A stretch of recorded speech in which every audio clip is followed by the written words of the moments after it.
Maxine Waters entered the House Oversight Committee hearing room with the commanding presence of someone who felt she held absolute dominion over the space, a demeanor cultivated over 32 years in Congress as the former chair of the Financial Services Committee.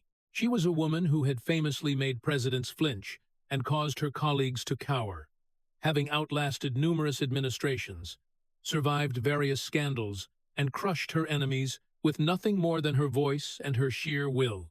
Her Chanel suit was valued at $4,000, a sum significantly higher than what most of her constituents earned in an entire month, and her diamond earrings caught the light with every dismissive turn of her head.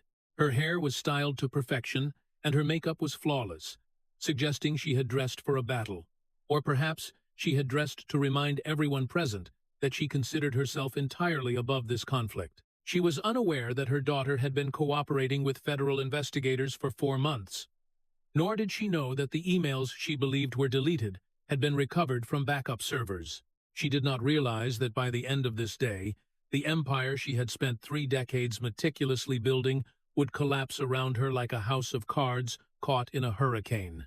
Maxine Waters settled into the witness chair with the air of a queen tolerating a tedious audience with peasants, looking out at the committee members, the Republicans she despised, and the Democrats who feared her, feeling nothing but contempt. Dan Bongino sat at the investigators' table with a stack of folders positioned in front of him. A former Secret Service agent and NYPD officer, a working-class kid from Queens, who had spent his career protecting presidents and apprehending criminals. Waters looked at him and saw a nobody, a failed police officer turned podcast host, a man who had never accomplished anything she considered worthy of her respect, though she was profoundly wrong about that assessment. "Let me be clear," Waters said before anyone else could speak, her voice filling the chamber with the practiced authority of 3 decades. "I am here under protest, as this committee has no legitimate authority to question a sitting member of Congress about legally protected political activities." Bongino had not said a word yet, merely watching her and waiting. As she continued, "I have served this country for 32 years. 32 years fighting for civil rights, for economic justice, for the poor and forgotten people that Washington ignores. And I will not be lectured by a failed Secret Service agent who couldn't hack it in real law enforcement." She adjusted her designer glasses and looked at him with open contempt, declaring, "I have faced down racists. I have faced down Republicans. I have faced down presidents. So do you think I'm afraid of you?" She laughed, though it was not a pleasant sound, and asked, "Now, are we done with this little show? Because I have actual work to do, reclaiming my time." The chamber waited in silence, as Bongino still hadn't spoken. He sat perfectly still with his hands folded, watching her performance with the patience of a man who had spent years protecting presidents from threats far more dangerous than an arrogant congresswoman.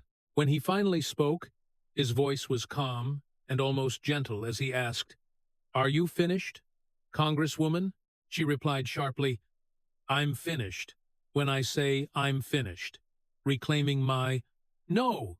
The word cut through the chamber like a blade. "You don't get to reclaim anything today, Congresswoman. Not your time, not your reputation, and not your legacy." He opened the first folder, stating, "Because everything you've reclaimed for 32 years, every dollar, every favor, every ounce of trust your constituents placed in you belonged to someone else." He held up a document and said, "And today, they're taking it back," letting the words settle before adding, $1.2 million, that's how much your campaign has paid to your daughter Karen over your career for Slate Mailer Services." He set the document down, continuing, "Your daughter, your campaign money, your family's bank account, exposed right here in black and white." Waters's eyes flickered just for a moment, revealing a crack in the armor, as he added, "And Congresswoman, that's just the beginning. We haven't even gotten to the mansion yet, or the bank bailout, or the $12 million your husband's company received because of your phone calls." He smiled, though it wasn't a friendly smile, saying, "So please tell me again about reclaiming your time, because I want to hear all about it." Bongino arranged his documents with methodical precision, every page tabbed, every exhibit numbered, and every argument prepared for the woman who thought she could talk her way out of anything. "Let's start with something simple, Congresswoman. Let's talk about your daughter, Karen," he said, causing Waters' expression to harden. "My daughter runs a legitimate business that provides services to multiple political campaigns," she retorted. "E-million. 2 million. Bongino let the number hang in the air. "That's the total amount your campaigns and affiliated committees have paid to Karen Waters over your congressional career. $1.2 million for Slate mailer services," he repeated as he pulled out payment records spanning 2 decades. Now, for viewers at home who might not know what a Slate mailer is, let me explain. It's a piece of paper, a list of candidates that a voter might want to support. You print it, you mail it, people throw it in the trash. Very simple, very cheap. He held up an example, saying, "This is a Slate mailer. 1 piece of paper, 2-color printing, basic design. The going rate for producing and mailing these, according to industry standards, is approximately $2 to $3 per piece for a standard campaign run," he noted as he pulled out Karen Waters' invoices. "Your daughter charges approximately $15 to $20 per piece, which is 5 to 10 times the market rate for the exact same product." Waters leaned forward aggressively, insisting, "My daughter provides premium services, targeted outreach, strategic premium services." Bongino nodded slowly, saying, "Let's examine those premium services," as he pulled out corporate records. Karen Waters' company, Progressive Connections. I looked into it, investigated the corporate filings, the business licenses, the employee records. He spread the documents out, listing number of full-time employees other than Karen Waters, 0. Office location, her home address, business equipment, a computer, and a printer. Premium services delivered by one woman working from her living room, charging 10 times what professional firms charge, he said, looking at Waters. "That's not a business, Congresswoman. That's a money laundering operation with a fancy name." "How dare you?" Waters slammed her hand on the table. "My daughter has built a successful.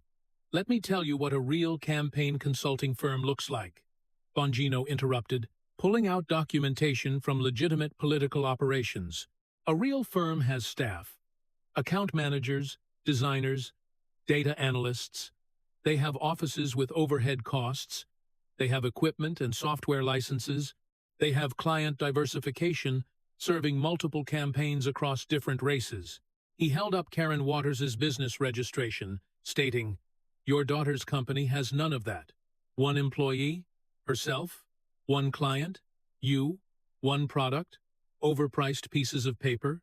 This isn't a consulting firm. It's a direct pipeline from your campaign account to your family's pockets," he declared as he pulled out more payment records. "Let's look at the timing of these payments. Every single major payment to Karen coincides with a significant expense in her personal life. March 2017, Karen buys a new car. April 2017, your campaign pays her $92,000 for enhanced voter outreach services," he read from another document. September 2019, Karen puts a down payment on a vacation property in Palm Springs. October 2019, your campaign pays her $115,000 for digital engagement consulting. He spread the timeline out, saying, "It's like clockwork. Karen needs money, the campaign suddenly needs services. The invoices appear, the payments flow, and the money lands in Karen's accounts just in time." He looked at the committee members, stating, "This isn't campaign spending, it's an allowance, a very generous allowance paid by people who thought they were supporting a political cause." "Let's see how successful," Bongino said as he pulled out comparison data. "I researched what other campaigns pay for identical services, exposed right here. The Democratic Congressional Campaign Committee pays $3.40 per piece. The California Democratic Party pays $2.90 per piece. Senator Feinstein's campaign pays $3.20 per piece." He set the comparisons down, noting, Karen Waters charges $18.50 per piece, which is 500% more than the party itself charges for the same piece of paper, the same printing, the same postage. He looked at the committee members and said, "There's a word for paying family members grossly inflated rates for services that could be obtained elsewhere for a fraction of the cost. And the word is fraud." Waters's voice rose to a near shout. "Reclaiming my time. I will not sit here and listen to—" "You'll listen today, Congresswoman, because for once in 32 years, someone else gets to talk," Bongino asserted as he pulled out a new document. "Let's look at the payment timeline. Every election cycle, like clockwork, payments to Karen Waters increase. 2016, $85,000. 2018, 11,200美元. 2020 14,500美元.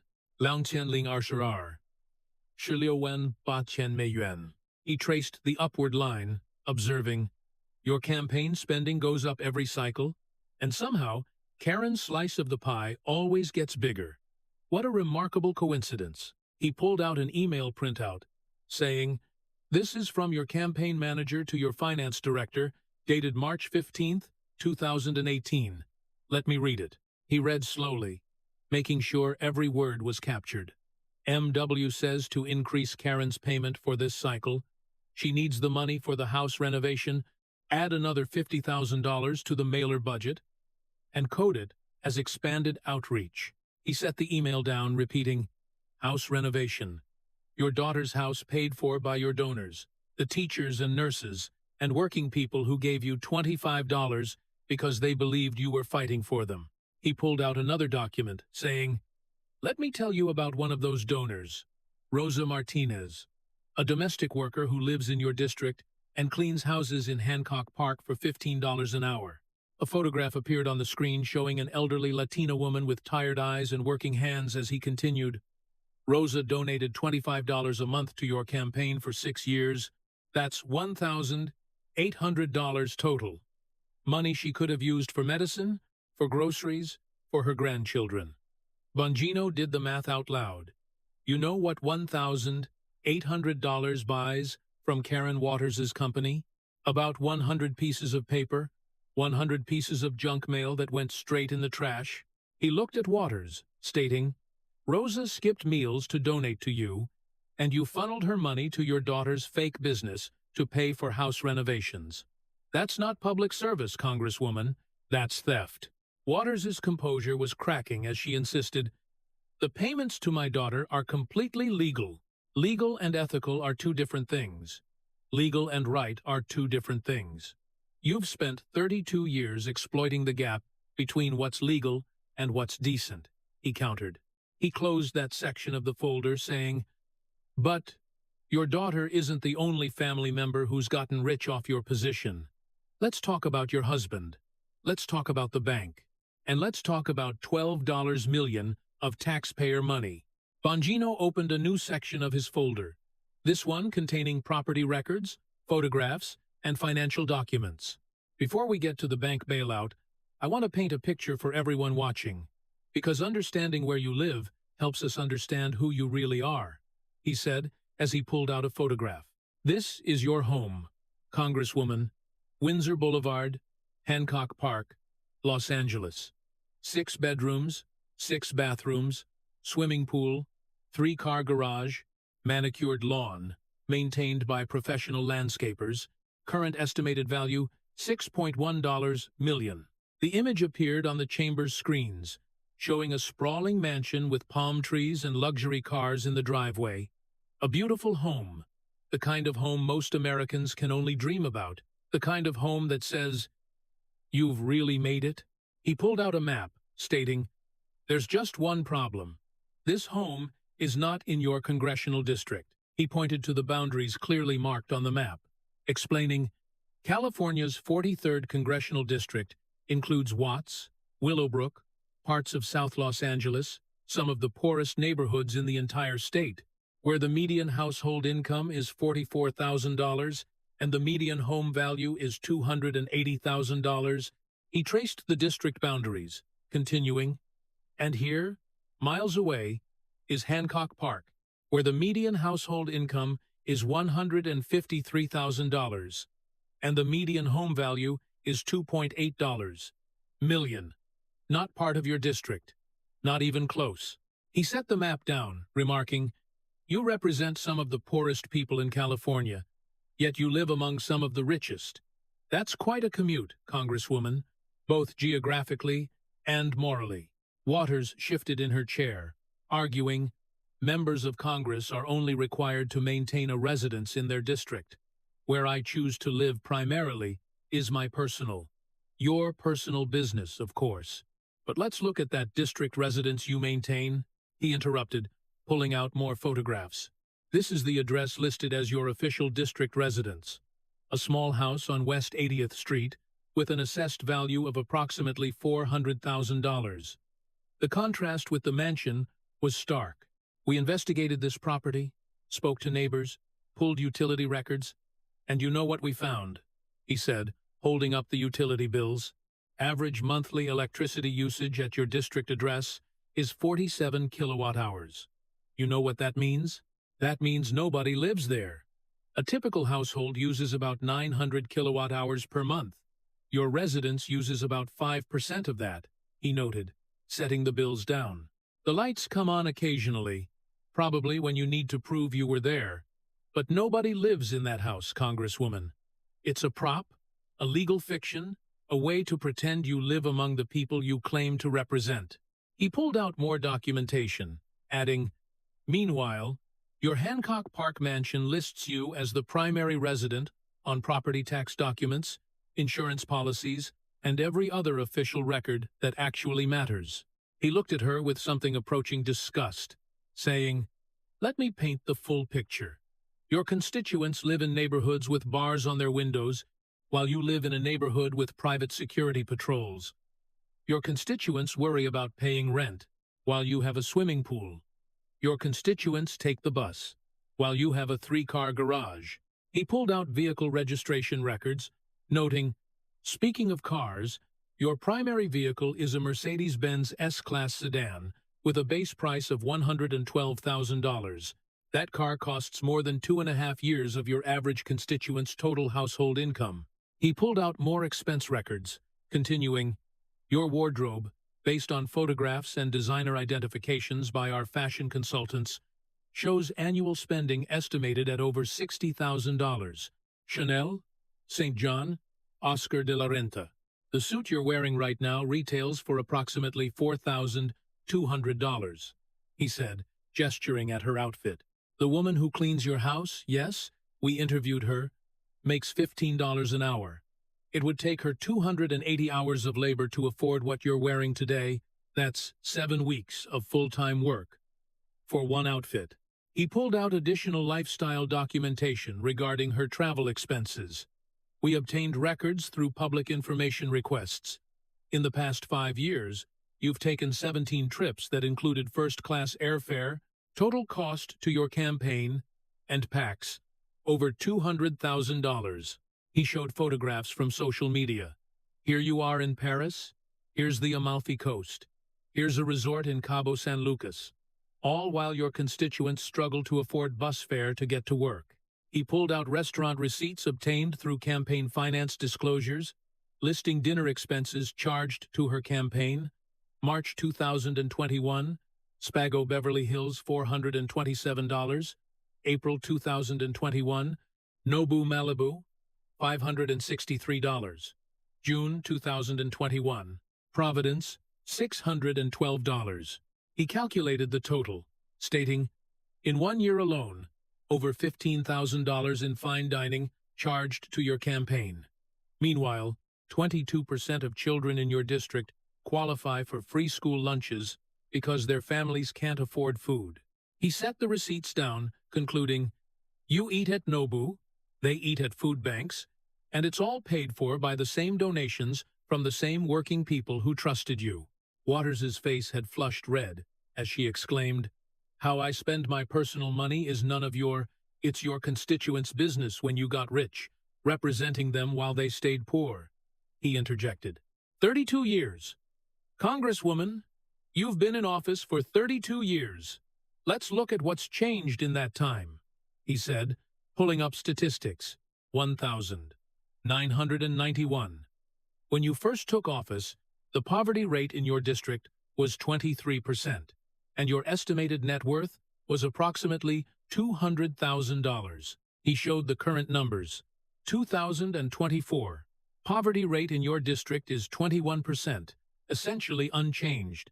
But your estimated net worth is over $4 million. He let those numbers sink in, stating, in 32 years, poverty in your district barely budged 2 percentage points. Within the margin of error, essentially the same, but your personal wealth increased 20-fold. He leaned forward, saying, you got rich, Congresswoman, very rich. And the people you represent, they're still poor, still struggling, still waiting for the change you've been promising for 3 decades. He pulled out a video file, saying, let me show you something. This is James Wilson, 67 years old, a retired janitor who has lived in your district his entire life. The screen showed an elderly black man sitting in a modest living room, saying, she comes around every 2 years asking for votes, gives nice speeches, says she's fighting for us, but I've never seen her walk down my street, never seen her in our grocery store, never seen her at our church.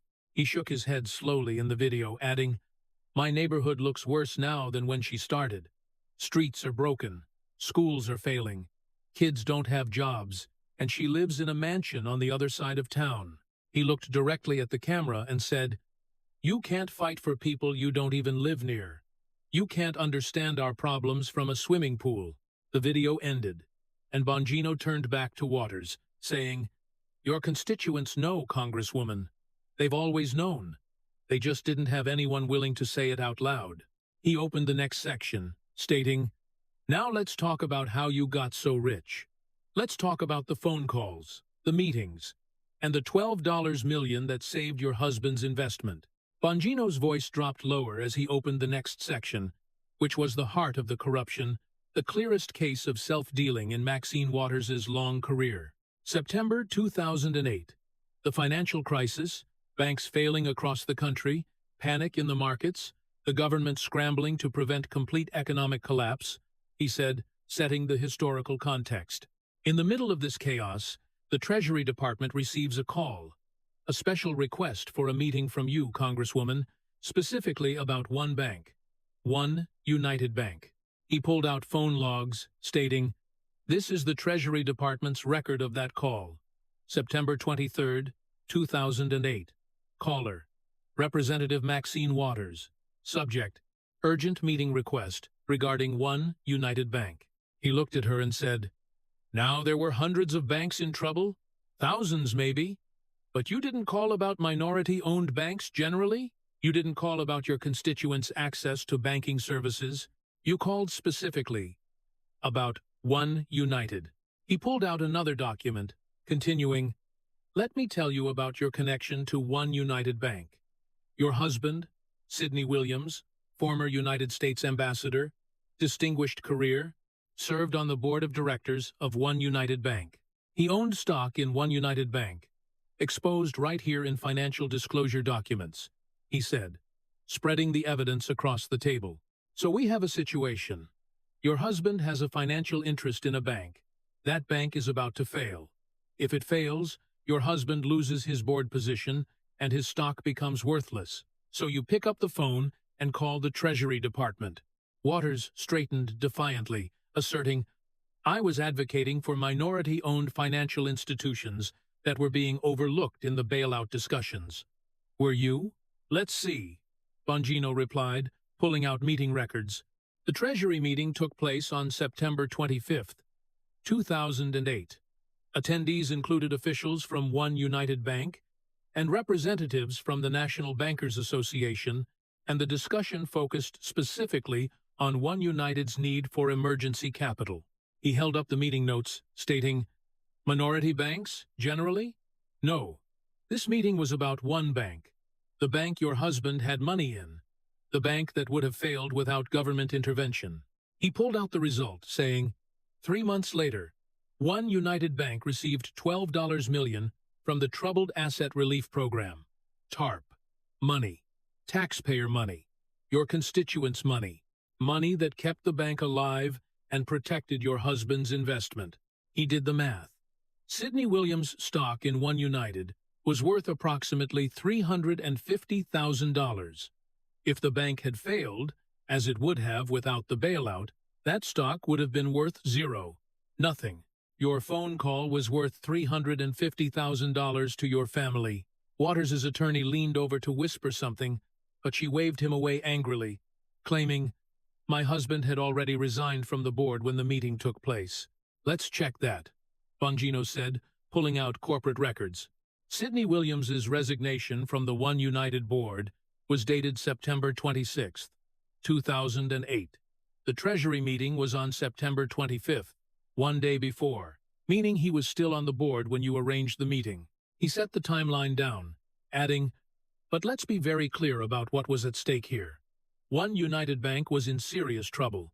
They had invested heavily in Fannie Mae and Freddie Mac securities, and when those collapsed, One United was looking at massive losses.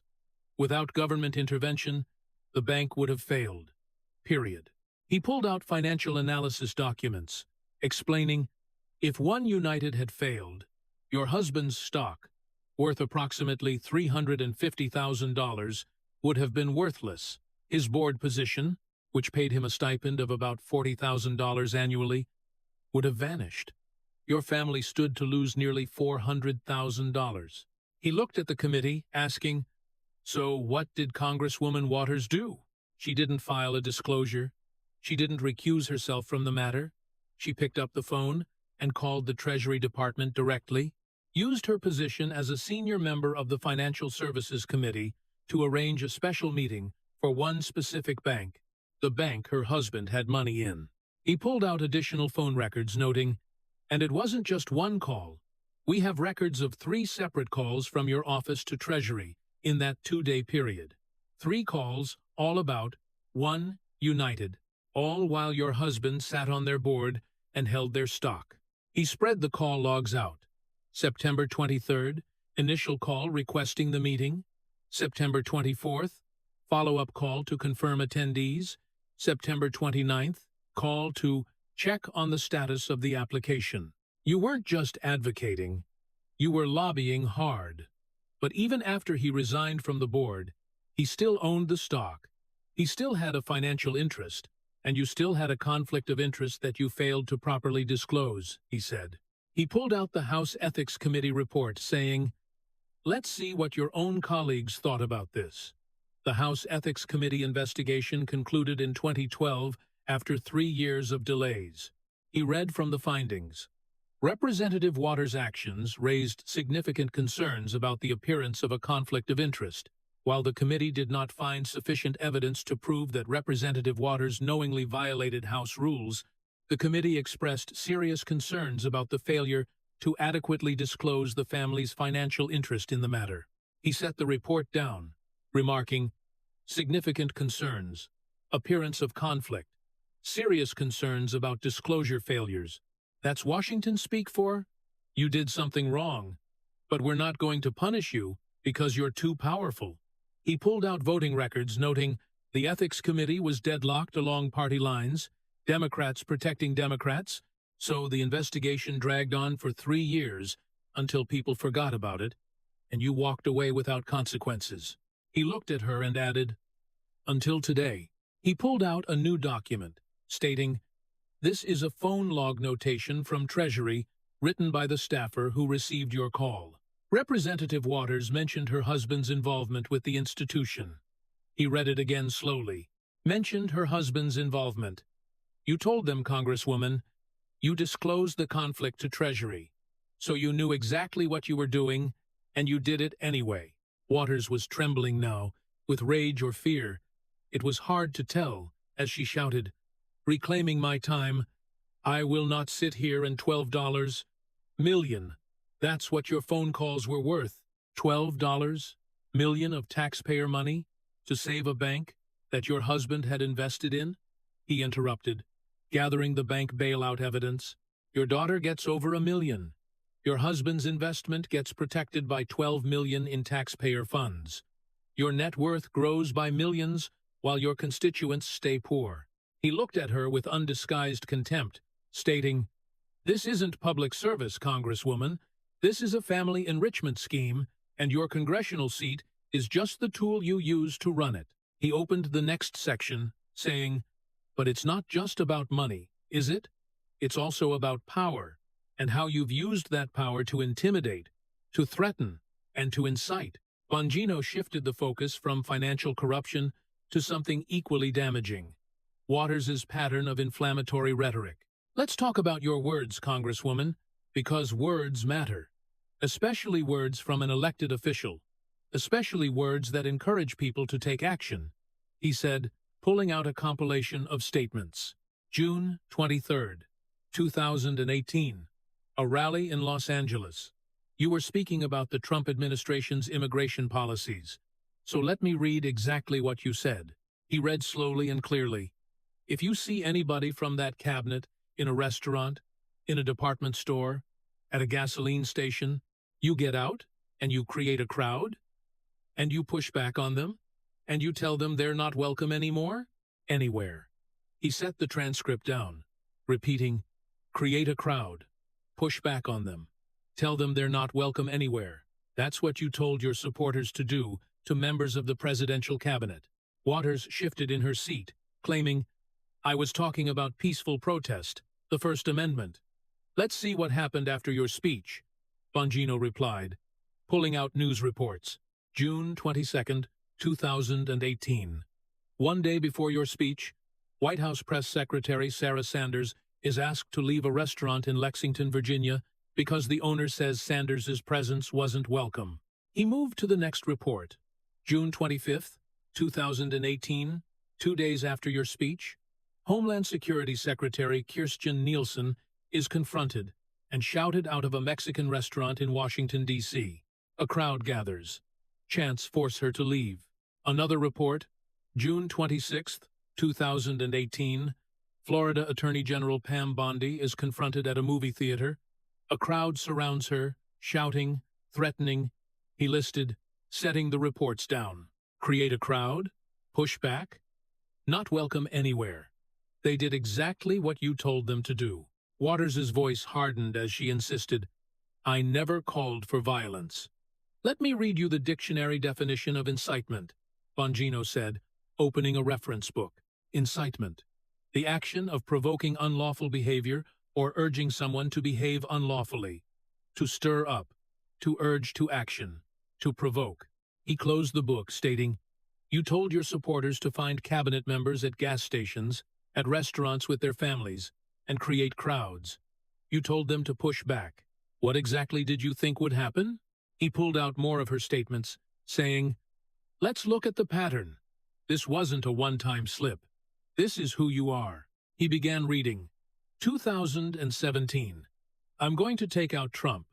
Take out. Interesting choice of words." 2018. "The cabinet confrontation speech we just discussed." 2019. "Trump is the most dishonorable and despicable human being to ever serve in the office of the president." 2020. "You lead a crowd chanting, 'No justice, no peace.' And weeks later, cities are burning." 2021. "During the Derek Chauvin trial, you travel to Minneapolis and say, 'Protesters should get more confrontational if there's no guilty verdict.' The judge himself called your comments abhorrent." He set the compilation down, concluding, "A pattern. Congresswoman, years of inflammatory rhetoric, years of encouraging confrontation, years of stoking anger while you sit safe in your mansion." He pulled out expense records, saying, "Speaking of safety," he held up security cost documents. "You've called for defunding police departments. You've called law enforcement systemically racist. You've demanded fewer cops on streets, less funding for public safety." He pointed to the numbers. Your personal security detail, paid for by taxpayers and campaign funds over the past 4 years. $762,000. He let that number sink in. Over $750,000 to keep you safe. Armed security, trained professionals, 24-hour protection. He looked at her and said, "Police protection for you, fewer police for your constituents. That's the Maxine Waters philosophy. Safety for me, not for thee. He pulled out one more comparison, noting, January 6th, 2021, you voted to impeach President Trump for incitement of insurrection because he told supporters to march peacefully to the Capitol and make their voices heard. He held up the transcript of Trump's speech alongside Waters' 2018 comments. He said, march peacefully. You said, create crowds and push back. He faced impeachment, you faced nothing. He set both transcripts down, stating, the only difference between your incitement and what you accused the president of is that your side didn't get charged, but the words, the intent, they're the same. Worse, actually, because you specifically told people to confront individuals, to make them unwelcome, to push back. Waters was breathing heavily now, the composed facade crumbling as she stammered, you cannot compare. I was speaking about peaceful. This is a racist attack on a black woman who, reclaiming my time, Bongino's voice thundered through the chamber, throwing her own words back at her. That's what you always say, isn't it? Whenever someone holds you accountable. Racism, sexism, witch hunt, anything to avoid answering the actual question. He leaned forward, saying, you've been hiding behind those words for 32 years. But today, they don't work anymore. He opened the final major section, stating, and that brings us to the biggest question of all, the one your constituents have been asking for decades. After 32 years, after all the speeches and the promises and the anger, what have you actually done for them? Bongino paused before opening this section, as this was the emotional core of the case, the reason everything else mattered. Let's examine your legacy, Congresswoman. 32 years in office, nearly a third of a century representing the same communities. So what have you accomplished? He pulled out legislative records, explaining, I had my staff compile a comprehensive list of major legislation authored by Maxine Waters that became law and directly benefited her constituents. He held up a thin folder, flipping through the pages, most of which were blank or contained minor items like post offices renamed, congratulatory resolutions, and ceremonial proclamations. That's the bulk of it, he said, setting the folder down. In 3 decades, you've renamed buildings and passed resolutions. Your district still doesn't have a new hospital, still doesn't have major infrastructure improvements, still doesn't have job creation programs that actually work. He pulled out her complete legislative history, saying, let me be specific. In 32 years, the number of major bills authored by Maxine Waters that became law and created jobs in her district is 0. Number of infrastructure projects she secured specifically for her community, 2 minor street repairs. Number of successful housing initiatives she authored, 0. He contrasted it with other representatives.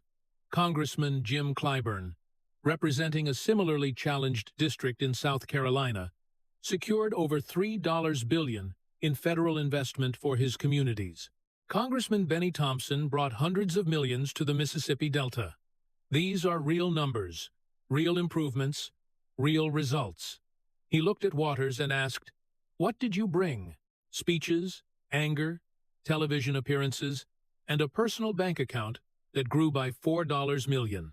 He pulled up economic data, saying, let me show you something, Congresswoman. 2 sets of numbers. He wrote on a display board, 1,991. Poverty rate in your district, 23%. Unemployment, 11%. Median household income, adjusted for inflation, $38,000. He wrote the second set, 2,024. Poverty rate, 21%. Unemployment, 9%. Median household income, $44,000. He stepped back, observing. In 32 years, poverty improved by 2 percentage points, unemployment by 2 points, income increased by $6,000. That's not progress. Congresswoman, that's statistical noise. That's stagnation. He pulled out comparison data from other districts, saying, let me show you what real representation looks like. The 3rd Congressional District of Georgia. Similar demographics, in the 90 seconds high poverty, struggling schools, lack of economic opportunity. Over the same 30-year period, poverty dropped by 8 percentage points. Median income increased by over $15,000, adjusted for inflation. He showed another example. Newark, New Jersey, once considered hopeless, same challenges as your district. But with engaged leadership, with representatives who actually worked on legislation instead of just giving speeches, the city transformed. Poverty down 9 points, crime down significantly, new businesses, new jobs, new hope. He set the comparisons down, stating, "It's possible to actually help communities like yours, Congresswoman. Other cities have done it. Other representatives have done it. It just requires caring more about your constituents than your television appearances." He pointed to his earlier notes about her wealth, saying, "But your net worth went from $200,000 to $4 million. Your daughter received over $1 million. Your husband's investments were protected by $12 million in taxpayer bailouts." He connected the dots. Your family got rich. Your district stayed poor. 32 years? And that's the legacy. He pulled out a video compilation, saying, "Let me show you what your constituents think about that legacy."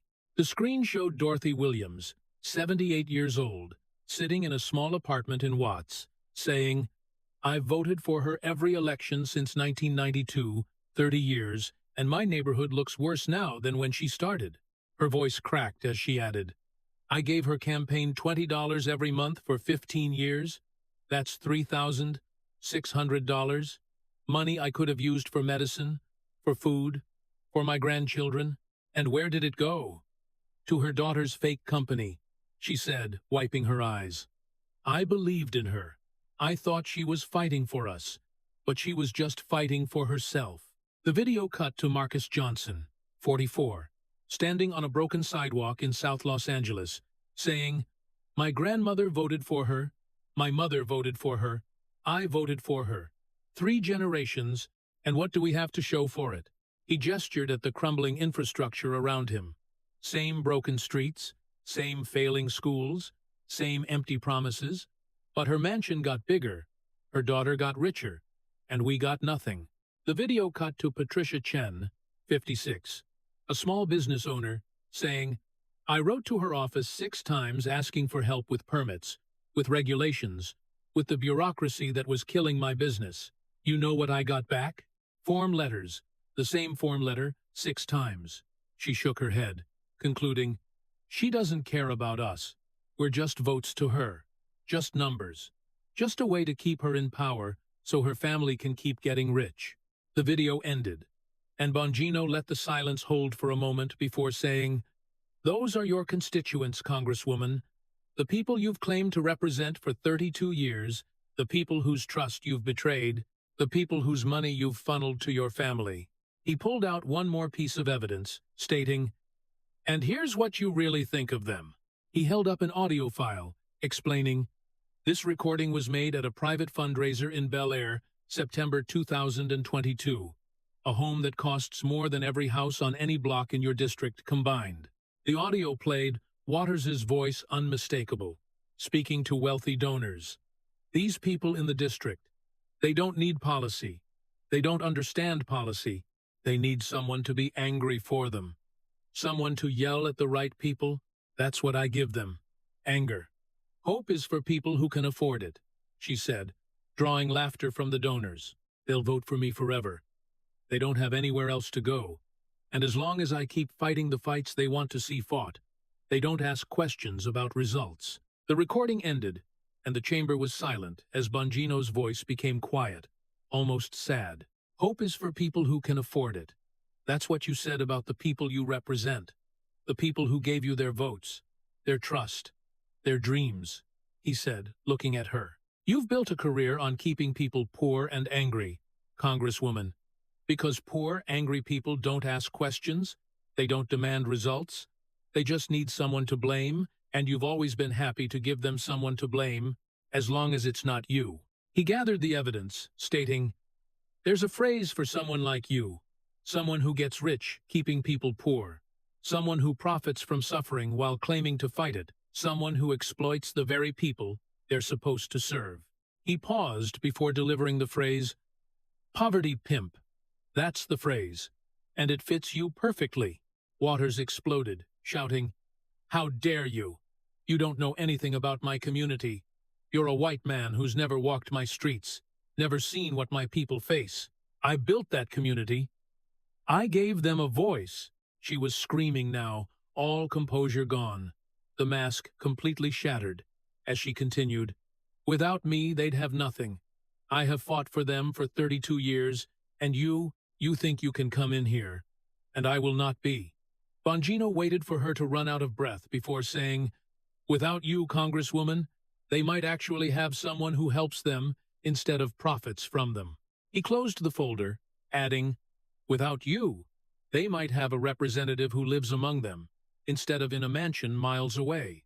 Without you, they might have kept the $3,600 Dorothy Williams donated and used it for her own family, instead of funding your daughter's house renovations."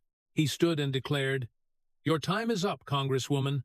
32 years of it, and the people you stole it from are finally taking it back." The chamber had shifted, the energy had changed, and even the Democrats on the committee wouldn't meet Waters' eyes. "Before we proceed to the vote on referral," Bongino said, "I have one more piece of information to share." He pulled out a document with an FBI letterhead, stating, "Your daughter Karen has been cooperating with federal investigators for 4 months." Waters went completely still, the color draining from her face. She provided the internal emails, the bank records, the communications showing you personally directed the inflated payments. Everything I've presented today about the family business, most of it came from her. "You're lying." Waters' voice was barely a whisper. "She signed a cooperation agreement in March," he said, holding up the document where Karen Waters' signature was clearly visible at the bottom. "Your own daughter, Congresswoman. She decided that federal prison wasn't worth protecting you anymore. She's facing potential charges for money laundering, tax evasion, and wire fraud, and cooperation was her only path forward." Waters stared at the signature, her daughter's handwriting, the child she had brought into the family business, thinking, Karen wouldn't, she couldn't, she did, Bongino confirmed. She provided 4 years of emails, bank statements, text messages. She told investigators everything, how the payments worked, how the invoices were inflated, how you personally approved every transaction. He set the cooperation agreement down, stating, "The people you trusted are turning on you, Congresswoman. Your daughter already has. The question is, who's next?" A committee staffer handed a paper to the ranking Democratic member, who read it, closed her eyes briefly, then spoke. "I have a statement to read into the record from the Congressional Black Caucus." Waters turned sharply. The CBC was her people, her base, the organization she had helped build over 3 decades. The ranking member read carefully. "While the Congressional Black Caucus respects Representative Waters' decades of service, the evidence presented today raises serious questions that require thorough and independent investigation. The caucus cannot and will not obstruct legitimate oversight of potential misconduct, and we urge our colleague to cooperate fully with investigators." Waters looked like she had been slapped, muttering, "After everything I've done for them, everything I built, everything I sacrificed, they're not protecting you anymore, Congresswoman." Bongino's voice was almost gentle.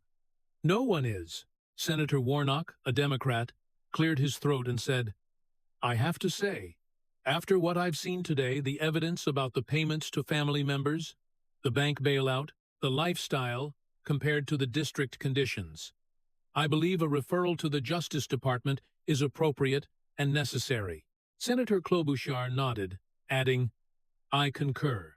These questions deserve answers that only a proper investigation can provide." One by one, Democrats on the committee signaled their support for an investigation. Not all of them, but enough. Waters attempted one final defense, saying, "This is a lynching," her voice shaking, "a political lynching of a black woman who dared to speak truth to power. You will not silence me. You will not destroy what I've built.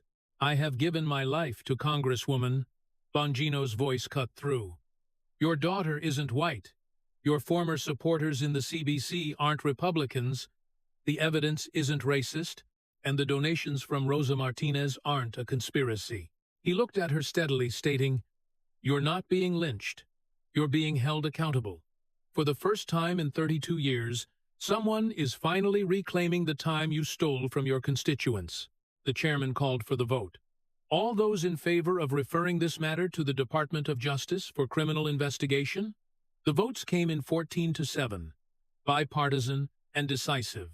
Waters watched each vote land like a physical blow.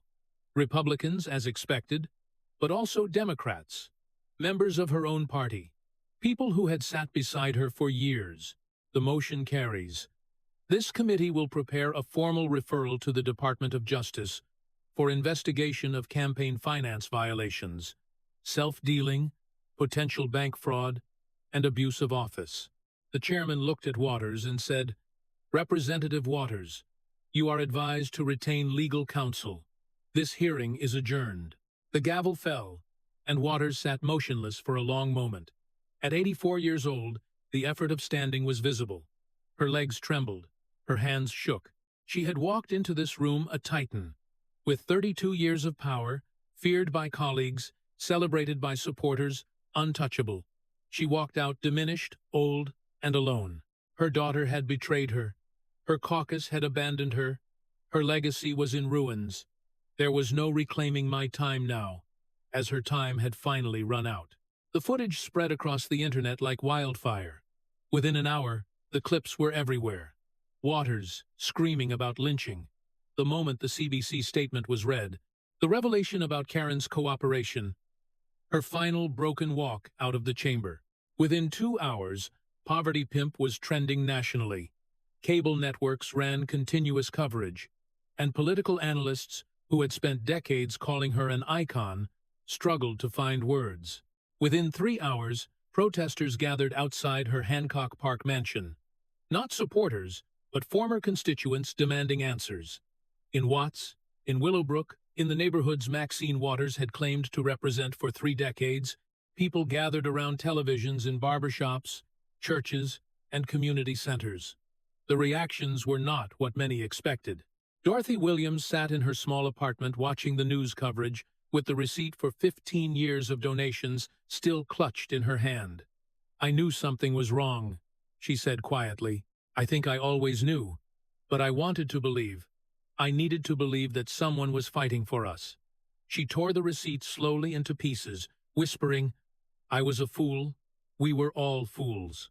In South Los Angeles, Marcus Johnson stood on the same broken sidewalk where he had given his video testimony. 32 years. He said to the reporters who found him, "My whole life, basically. And she was getting rich the entire time. Getting rich off our votes, off our pain, off our hope." He kicked at the crumbling concrete, saying, "You know what the worst part is? We'll probably elect someone just like her, because that's how it works. That's how it always works." At a community center in Compton, a group of older women who had been Waters's most reliable supporters sat in stunned silence, watching the replays. "I defended her," one of them said, "for years, against everyone. I called them racists for criticizing her. I called them liars." She shook her head, admitting, "I was wrong. I was so wrong." That evening, Dan Bongino sat in his car outside the Capitol, engine off, watching the sunset through the windshield. He thought about Maxine Waters walking into that hearing room.